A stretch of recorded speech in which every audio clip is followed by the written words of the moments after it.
Hi guys, thanks for joining me this evening. As promised, it is going to be about Donna Summer and my relationship with her. Welcome to Robin Hood Diaries. I think this is going to be my only one until next weekend because I think we are booked solid on separation chat, 6 degree separation chat interviews Monday through Friday. Maybe I'll squeeze a show in there. Otherwise, the next one's going to be next weekend. So look forward to that. Anyway, let's cut to the chase. Donna Summer. In order to kind of prepare, since I don't do notes or anything for this for this Robin Hood Diaries, is to listen to the extended version of Enough is Enough. So anyway, that was my sort of brain lead in on this, which is actually phenomenal. Her mezzo soprano, you can hear in the, I mean, she is, let's not forget, Donna Summer is a 5 category Grammy winner, multiple Grammy winner in 5 different categories, the only one that's ever done that. Plus, I think she had anywhere from, depending on, anywhere from like, I don't know, 6 to 20 top 10 hits. Depending on what source you are using, and carried like 30 weeks, a pop on her number 1 hits, on her top 10 hits. So this is no slouch, okay? Like I said, trained mezzo soprano. She can go toe to toe with most vocalists, really, in terms of her versatility alone. So we know all about Donna Summer. You can Wikipedia all that. I'm not going to give you a lecture about her, other than to say that she was actually a superstar in Europe. She's actually fluent in German and was huge in the Netherlands way before Neil Bogart brought her over here. I went to elementary school with Neil Bogart's son, hello there, and he was instrumental. Well, he brought her over here from Germany to be Donna Summer. Her first couple of albums are very different than her disco hits.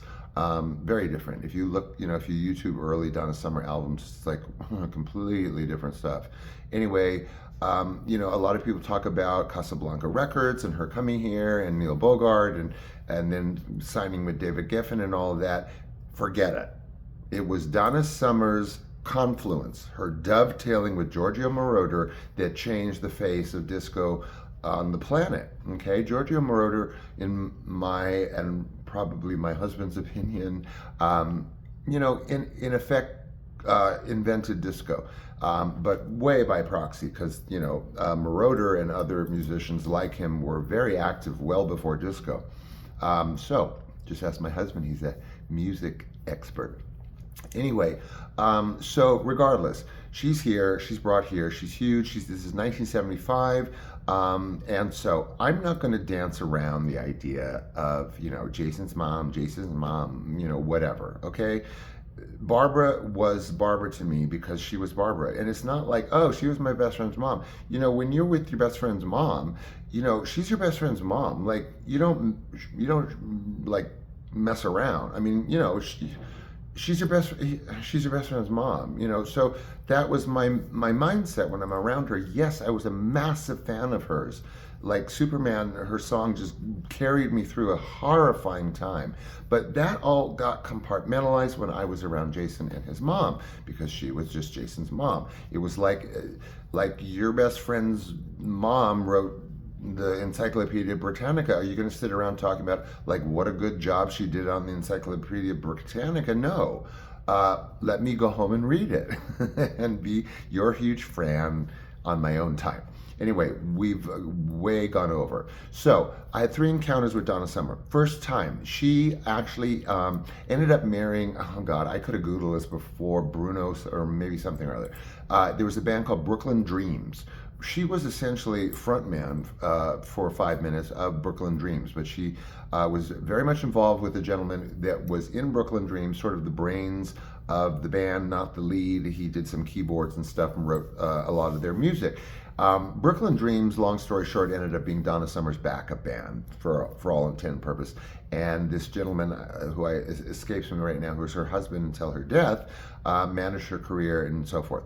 So, first encounter, Brooklyn Dreams. My stepbrother's best friend, Kevin, is a session musician. Session rehearsal, so they bring them in. I mean, he was essentially the backup band. Like when I saw her in concert, which I will get to, he's back there, but back there. You know, like obviously just can't have a band of 3 people, and you have to do it with the people that you've been rehearsing with. So there you go. So first encounter, I'm in. This is going to go over. I know this is going to go over. So first encounter, it was the soundstage. I think Sunset Gower Studios and Sunset Boulevard, one of the smaller ones that was more like a rehearsal space. And because of Kevin, my stepbrother's best friend, who I was friendly with, who was a musician with Brooklyn Dreams, they were rehearsing. Donna came in, and that's the first time that I saw her. I believe she was wearing like a tweed cap, or he was, or whatever. She came in. She was very friendly, obviously. She, you know, she's dating the guy, future husband of hers and father of her children. And we make eye contact. Of course, I'm fainting because by then I'm like huge, you know. Not Diana Ross, let's be clear. But yes, obsessed with Donna Summer, obsessed with disco, like just Disco Boy, like Disco Boy. Like just imagine Disco Boy in LA in 1978, that's Sean. Disco Boy, you know, running around. Okay, so that's encounter number 1. Encounter number 2, let's just not dance around this, okay? Jason's mom is Barbara. Barbara did a duet with Donna Summer. I was, you know, best friends with Jason, you know, very tight for maybe 3 or 4 years at the inside, and so obviously she was doing this duet with Donna Summer. My being around all the time, it was just a given that I was going to be there. I actually watched Barbara record Wet, so that was fascinating. In the same studio that she did Enough Is Enough with Donna Summer. Fascinating to be there. I was also at Capitol Records with her when she heard Wet, I believe, or Enough Is Enough for the first time. They played it in one of the ground floor studios of Capitol Records. Anyway, so of course they're friends. Of course, I mean Donna Summer is like, you know, this wonderful person. She's like a wonderful person, right? So encounter number 2 is basically being there for the recording of, the rehearsals of Enough Is Enough. So I'd been watching Wet being recorded by Barbara. Very interesting. You know, they do like the session music first. So you're there when all the music's going on, and then they're gone. And then whatever's left, of course, through her headphones, was what she's listening to is, you know, what she's listening to, and that's what she's singing to. And so she basically stood in a studio alone and recorded Wet, just standing there behind a stage, music stand. Anyway, so I'm not giving away any secrets. It's nothing personal. I don't do that, and Jason knows, and everybody knows I don't get into anything personal. But this is history. So I'm in there. Donna Summer comes in. She is just phenomenal, and of course I'm fainting all over the place in my brain. She comes in. She's got this sort of oversized pink T-shirt that is, of course, typically 1978, 79, tied at the hip in a little knot, with leggings, sort of more than leggings, but suffice to say. And she is lovely again, absolutely lovely, not chatty necessarily, because guess what? She knows what she's doing. I see her bopping around the studio. She's looking at the equipment. She's watching what very casually, sort of like listening along, and like I said, bopping to the music that they play in the studio before they actually do recording, just to kind of, you know, keep everyone mellow, or no music. And she's bopping around, and you know, no coffee, no cigarettes, no food, just sort of looking, and as if she's kind of like maybe polishing off the keyboard a little bit or something. So there's a lot of that going on. I'm in awe. Jason and I are in the corner, you know, doing our thing. And you guys, it's going to be longer than 10 minutes. I promise you this one. Okay, so I'm in there. Donna Summer is bopping around, looking fabulous with that, you know, well, you've seen the album, so you know. Barbara's, of course, there. And so I don't actually see the recording of the actual Enough Is Enough that you hear. By the way, listen to that extended remix, unbelievable. But I was there for the, I guess you would call, rehearsal of Enough Is Enough, the duet, in the studio. The studio is very, very cozy, actually. Like, you could like lounge. It was really cozy and nice.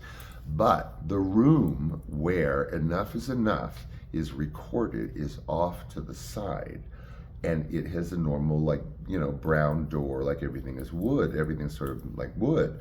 And you open the door, and what you see is this white room, stark white room. I think it was like brick or something, like, because it was an old brick building, like totally innocuous. You would never think it was a recording studio or anything going on there. Typical. I've seen other recording studios like that. You think it's a dump, you open it up, it's like this lavish, recording studio lobby. I guess they like that. So you go in, and there is this white room. And so I'm like, I'm dying, of course. It's enough is enough. They're recording enough is enough. I got to see, at least I was there for part of the rehearsal, but not, again, for the recording of the actual song. So I go into the room where the two of them are going to be for the song, for the duet, hours later. And I walk into this room, and all you see is white, 2 chairs, 2 music stands, 2 sets of music, just the lyrics, and 2 red roses, 1 on each music stand. So you've got a stark white room, 2 music stands, 2 sheets, lyrics only, the speakers, of course, the headphones, and a red rose on each stand. So like I said, that was she was there, Barbara's there, then they're sort of, hustling into the room. This is the rehearsing of the song. And so in that transition, Jason and I were not there, sitting there listening to the rehearsals and the recording of Enough is Enough, but I did for most of Wet, her album Wet, which is a lovely album, actually. Very underrated, I think. And so, encounter number 3. So we've got Brooklyn Dreams in the studio. We've got this amazing thing of me virtually, like, hearing the recording of Enough is Enough and being there to see her as is, or soon to be, in there recording it. Encounter number 3, and then we will wrap this up. Not encounter, but like religious experience, maybe number 3. So, of course, Barbara's working with her. Barbara's very tight. I mean, in the way that Barbara appreciates good people. Okay? Enough with this Barbara bashing. I won't have it. So she's kind enough, of course, to bring me and Jason and I think a couple of other folks to Donna Summer's concert at that moment, which was at the Pacific Amphitheater in Los Angeles near Universal Studios, which at the time was an open-air theater. This is the amazing place. I saw Diana Ross perform a couple of times. There was a blimp that flew over the Pacific Amphitheater at her concerts introducing them.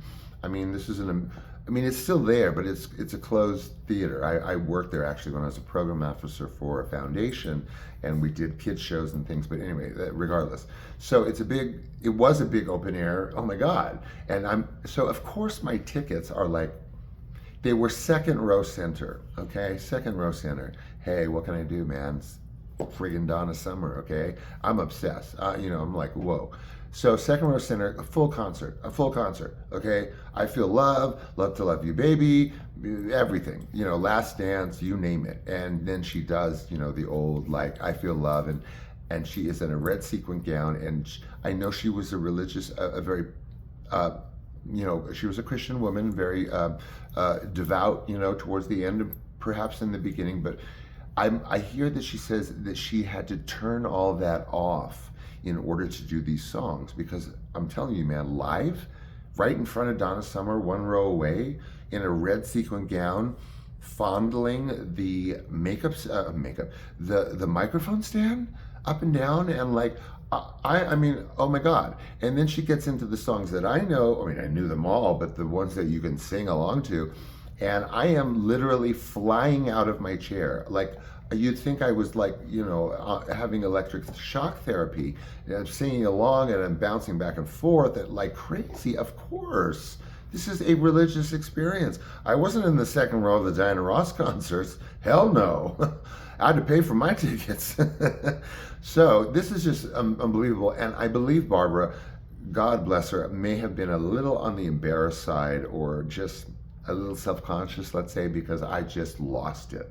I mean, I wasn't screaming, but oh my God, can you imagine? Can you effing imagine Anyway, so I guess fourth encounter is that the concert is over, and then we of course go backstage. When I travel with Barb, when we would go whatever VIP area to for the crowds or whatever. So we went, of course, straight backstage, straight up to Donna, who recognized me and all of us. This was days after the recording, and she's just so down to earth. She's so real. She was like, even I think munching on something.